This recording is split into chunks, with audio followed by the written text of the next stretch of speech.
देवीच्या उत्साहामध्ये या ठिकाणी होताना आपण पाहतोय।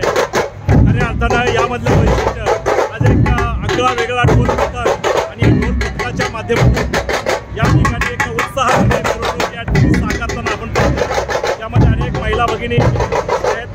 ओमसाई मित्रमंडळ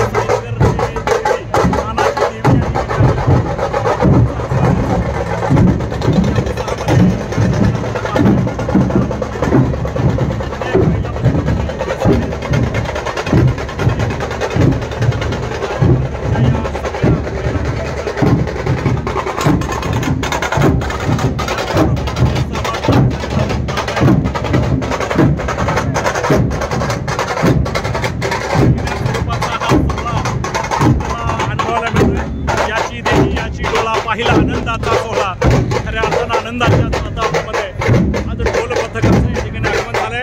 या ढोलामधील वैशिष्ट्य मुलं आणि मुली एकत्रितरित्या ढोल वाजवण्याचं काम करतात।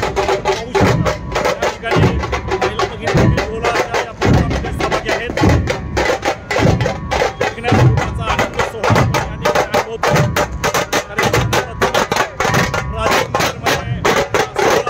या ठिकाणी पाहायला आपल्याला मिळतोय हा आगळा वेगळा सोहळा या ठिकाणी आपण पाहतोय, आता अनुभव घेतोय। या सोहळ्याचा आणि या मिरवणुकीचं वैशिष्ट्य म्हणजे एक आगळा वेगळा ढोल पथकाचा एक कार्यक्रम आपण या ठिकाणी पाहतोय। याची देही याची डोळा पाहिला आनंदाचा सोहळा खऱ्या अर्थानं एक वैशिष्ट्यपूर्ण आजचा हा मिरवणुकीचा सोहळा जल्लोषामध्ये संपन्न होत असताना ओमसाई मित्रमंडळ साईनगर राक्षवाडीच्या या देवीचं आता आगमन होत आहे। प्रथमच यावर्षी आगमनाची मिरवणूक मोठ्या दिमाखामध्ये आपण अनुभवतोय।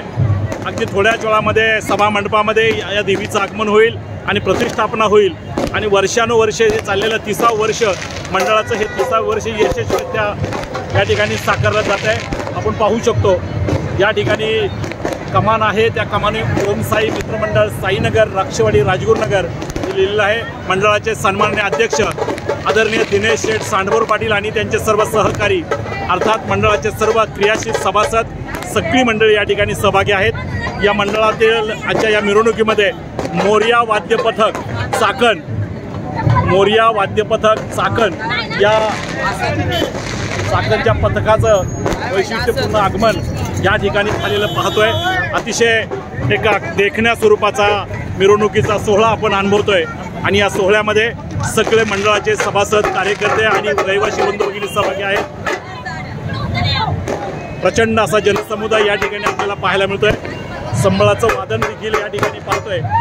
पारंपरिक संबळ वादन देखील या पथकामध्ये आहे, याचा देखील अनुभव आपण आनंद घेतोय।